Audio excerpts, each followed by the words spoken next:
Welcome back to another Man Manga Boy reading log. This week was intense because I got a very awesome haul in at the end of the week, but let's go through how much I read. 2, 4, 6, 7, 8, 9, 10, 11, 12, 13 books. Okay, that's one more than my usual pick.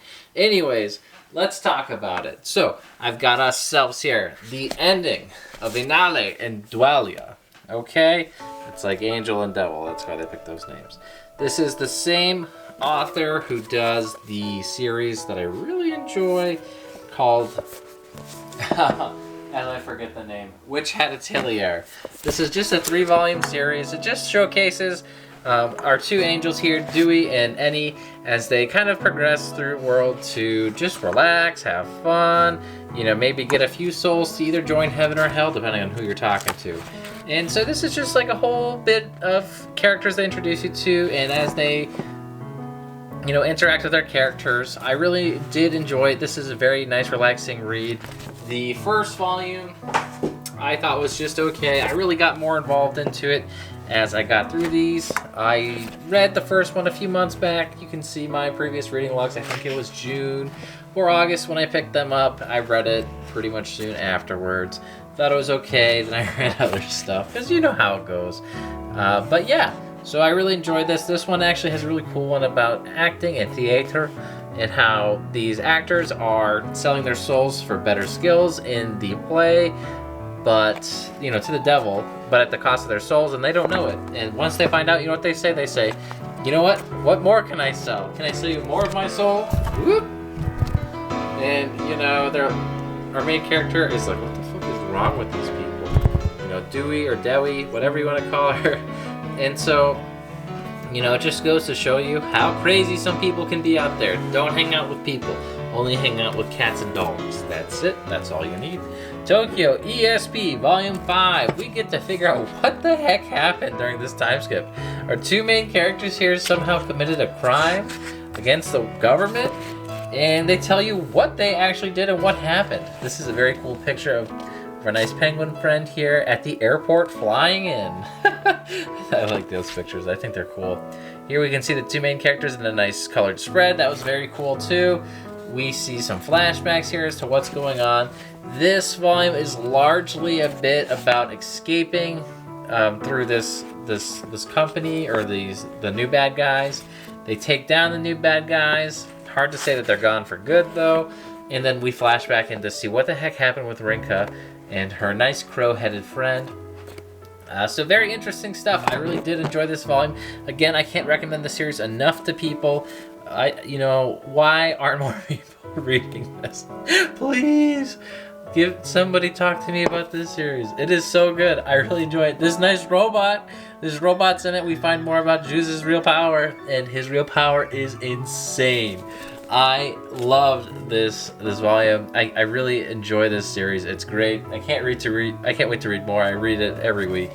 You know, if it wasn't an omnibus, I probably would read 3, but you know, it's hard to read through all these. Infinite Denigram Volume 1 and 2 and 1 omnibus.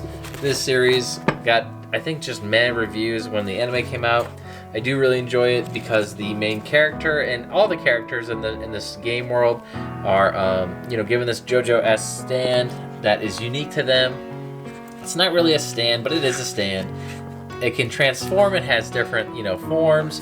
It's part of their mental being. They can talk to it, but they also have, like, you know, a mind of their own, I guess. I don't know if the weapon ones do, or if it's just the maiden ones, or what.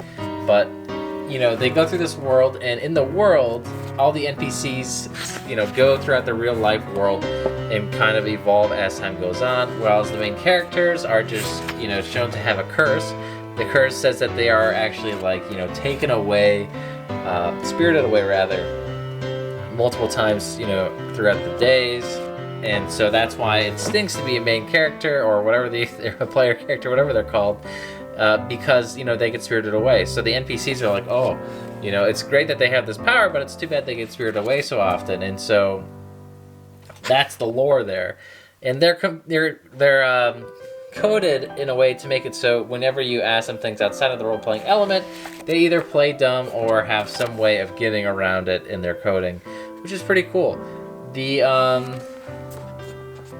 main character here obviously is super weak because he just started, but his brother is this guy in the bear suit.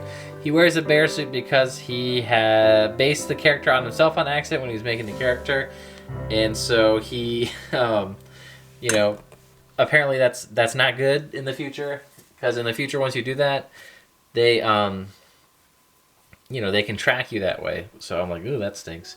But yeah, I was really actually enjoying this series. This was way better than the manga. It's really cool that the NPCs, you know, when they die, they're dead for good. It's really cool how, you know, everything's constantly growing or evolving. If a guild takes out a town and takes it over, you know, that guild or that town is taken over by that guild forever, you know, until they leave it. And then it becomes a ghost town, I guess, or, you know, someone else can take it over. So I am really enjoying it. That's a really cool concept, one that's not really explored as often or as much as I would wish it was. But, you know, alas, here we are with isekai still finding new ways to be interesting to me. It's not really an isekai because they are in a game world and they're not even trapped in it. It's just a fun game, at least so far. I'm sure there's going to be other consequences to it eventually, but, you know, I am really enjoying this quite a bit. Not my favorite isekai or anything like that, but it is very enjoyable. Now, speaking of something that's my favorite, wow, Zatch Bell. You know, there's a tear on this character's face, so I'm not going to say too much, but I think you guys could probably guess what's going to happen there. You know, and this one too. See, there's a tear there. Are there any other tears? No other tears. But yeah, that's a pretty foreshadowing moment, I gotta say. Layla's crying there. It's sad. We finally get to see Dr. Riddles, Zatchkio, and everybody meet this bully of a Momoto. He is this gigantic-ass gargoyle-like thing. He is incredibly strong with this demon-ass human. You know, he even eats the human, actually, to protect the book, which will dissolve him, but he doesn't give a shit. Demolt, who is the gargoyle guy's name, gets freaking hit by Bowser Kerrigan, right? What does he care? He's totally cool. Not a care in the world. It's like, whoa, Beastie Boy. That's insane. We also get to see Volume 17 here. Coco meet up with Sherry, and Brago meet up with Zophis, you know? So we've got this awesome confrontation. We get to see more about Sherry's past with Coco. We get to see some amazing spells with Brago. I loved this battle. It was so good. Zophis is such a prick. Brago is such a boss. I can't believe Brago's not gonna win. You know, I remember this guy from the game, but he, what was I saying? I think he was just a hidden character. I don't remember him in the story of the game that I was playing for the Game Boy Advance. This weird thing comes in. I don't know what it is, but, you know, we get a little mystery visit from our friend here, which is always cool. Whenever I see Zatch's doppelganger, I'm like, damn, shit's going down. Zatch and Kyo get to fight this cool robot who transforms and can totally counter Zatch's moves. I thought that was really cool. Zatch meets his new friend here, and he has a really awesome ability where he can, you know, gear up, I guess, kind of like Luffy does. But I think his is probably more akin to like a motorcycle or something like that. But yeah, so his partner's Jito, and, you know, our character's name that I really like here, of course, I'm having a hard time remember. It's like something very general. It's like Billy or Bobby or something like that. Maybe Robbie. I'm trying to find it right now as I scroll through it. Ted? Maybe it's Ted. It must be Ted. Anyways, Teddy is just like, he's really cool. He's quite strong. Apparently Zatch has this thing called the power of Bao. You know, Bao's a Kerga, I guess, but this Swordmaster guy comes in and kicks their ass. We find out that his sword can drain Momoto's power, kind of like Asta's anti-magic sword, which is really neat, but he's also a 6-sword master. So I do really enjoy this you know, wrap up here and this introduction into the next arc. Zatch is an idiot. You see he's chasing away this Yelltail rather, the dummy. So funny. Zatch Belt 19. We get, I think this is another character that was in that game. this cool rival for Ponygon. He's like almost identical to Ponygon, but he's like a dark horse, and the dark horse can use ice attacks. And the ice attacks are sick, which means, you know, Ponygon, if Ponygon's the opposite of this dark horse, then Ponygon can learn fire attacks, right? And so he does. And that was awesome. That was so cool. This was a really great fight. I enjoyed every bit of it. Ponygon getting some action is always awesome.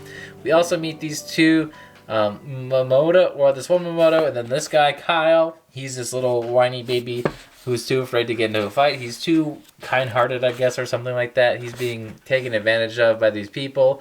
His parents are dead, and he's like a rich prince or something like that. But this guy is Zatch's friend from the Momoto world. Of course, Zatch doesn't remember him, but that's okay because Zatch is still same old Zatch. We also run into, I'm trying to find these guys because they are a riot, and we have them come in right here from the past. A blast from the past, but now we have a mustache. You know, that almost rhymes, right? And he has a mustache. Why? Because he's evil. And I love the nun because she just like constantly berates this guy. She just calls him Pori. He's like, who's Pori? My name is Porio. And he's like, yeah, but Pori is short for Pariah. Pori. And I'm like dying because she's making fun of him. He's supposed to be this rich prince and she's making fun of him. I'm like, oh. I die every time. I loved it. Loved it. So that was a cool fight to see them back. Rain, of course, goes insane. I love Rain. I hope Rain's still in the mix. We will see. That arc doesn't end quite yet. Chainsaw Man Volume 9. This volume was very sad. You know, Chainsaw Man, it's getting hard to really show too much stuff in it without spoiling it, but Chainsaw Man starts off very low-key, kind of recovering from the last arc. Very sad. We finally learn all about Makima's power here. Well, maybe not all about it, but we learn about it and what's going on a little bit, and it is it's crazy. Also, Best Boy here, I gotta say, that ending, that ending hit. I was like, oh man, that was an emotional. This has an emotional ending. Let me tell you, this volume, probably the best volume so far because of what happens in it at the end. And the, you know, the last arc was really good. The last arc had awesome action, a lot of fatalities, a lot of consequences for the world. But this ending, oh my god. If you know about it, you know, try not to spoil too much about it in the comments. Try to be as vague as you can. But wow. Just wow. I can't even believe it. Boruto, on the other hand, killing it, as always. This is not a surprise nor sarcasm. I've been loving Boruto, the manga. The anime has not been that great. However, once the anime got back on track to the manga's storytelling, well, guess what? The anime's lit AF. So everybody is praising the anime these days. And why? Because of Naruto's new mode that they unleashed. It's not quite out yet in the English volumes, but I have seen it. They show it at the end here. I won't show it, but it is sick. We get to see Naruto and Sasuke get into action here. We see Boruto getting over his head, but he knows what he's doing because Boruto isn't a moron like Naruto was. We also get to see our mystery man, who's got very similar moves to Jiraiya, finish his fight here. And so this battle is reaching the climax. It's also, I guess, the last volume where Ukyo Kodachi writes the story. It seems odd to me because I feel like the next volume will end this main arc. But I guess next volume is when Kishimoto takes over. The reason why Kishimoto wasn't on this to begin with was because he was writing his series, Seven Samurai, which did not do super good. They say it was always the plan for him to come back over, but I'm like, was it though? Because he was writing another manga that just so or not Seven Samurai, Samurai 8, that just so happened to be canceled because it wasn't super good.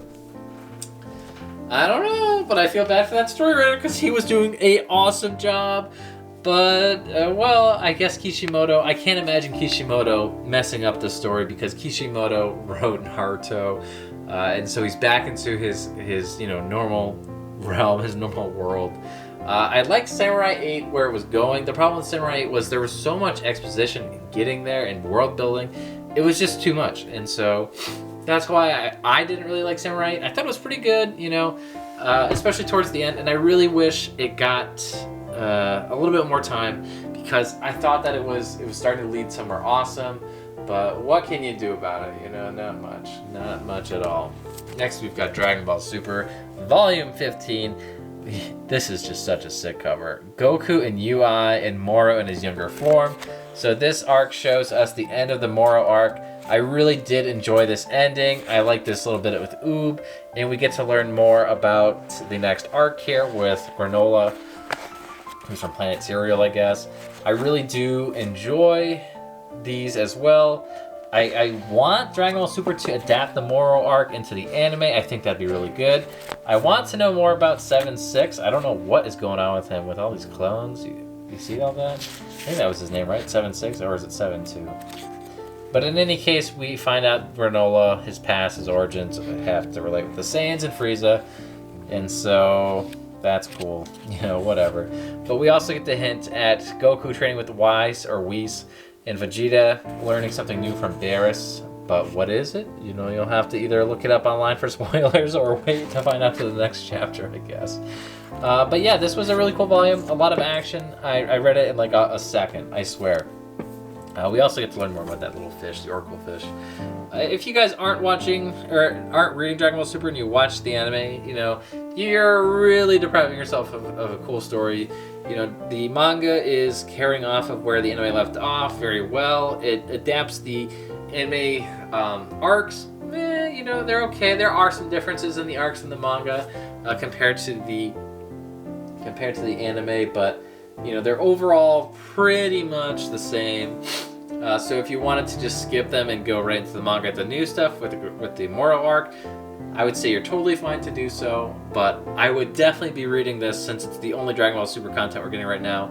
I think Dragon Ball Superhero is going to have, you know, Teen, Goten, and Trunks in it just for a second, but we'll see.